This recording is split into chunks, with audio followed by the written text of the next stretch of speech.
ചെറുപ്പത്തിൽ അച്ഛനും അമ്മയും തമ്മിലുള്ള വഴക്കുകൾ നിരന്തരം കണ്ട് എവിടെ നിന്നും പ്രതീക്ഷിച്ച സ്നേഹവും സുരക്ഷിതത്വവും കിട്ടാതെ വളരേണ്ടി വരുന്ന ഒരുപാട് പെൺകുട്ടികളുണ്ട് നമ്മുടെ ഇടയിൽ. പ്രത്യേകിച്ച് പ്രവാസിയായ അച്ഛൻ നാട്ടിൽ വരുമ്പോൾ വഴക്കുകൾ ഉണ്ടാകുമോ എന്ന് ഭയന്നിരുന്ന കുട്ടിക്കാലം. പുറമേക്ക് കരയാൻ പോലും പറ്റാതെ ആ സങ്കടങ്ങളെല്ലാം ഉള്ളിലൊതുക്കിയ ആ കുട്ടികൾ വളർന്നു വരുമ്പോൾ എങ്ങനെയായിരിക്കും? ഒരു പക്ഷേ ആ സാഹചര്യങ്ങൾ അവരെ തളർത്തേണ്ടതായിരുന്നു. പക്ഷേ ആ വേദനകളെല്ലാം അവരെ മാറ്റിയെടുത്തത് മറ്റുള്ളവരെ ആശ്രയിക്കാതെ ജീവിക്കാൻ പഠിച്ച, ഒന്നിനും തളരാത്ത കരുത്തുള്ള വ്യക്തിത്വങ്ങളായാണ്.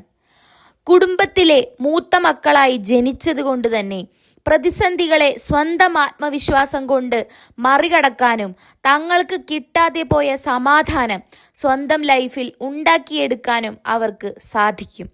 നമ്മുടെ കുട്ടിക്കാലം എങ്ങനെയായിരുന്നു എന്നതിലല്ല, അതിൽ നിന്ന് നമ്മൾ എത്രത്തോളം ശക്തരായി മുന്നോട്ട് വന്നു എന്നതിലാണ് കാര്യം.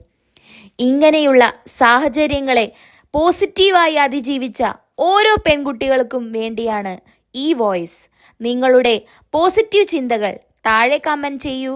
ഇതുപോലെയുള്ള മാറ്റങ്ങൾക്കായി ഹെർ വോയിസ് മലയാളം ഫോളോ ചെയ്യൂ.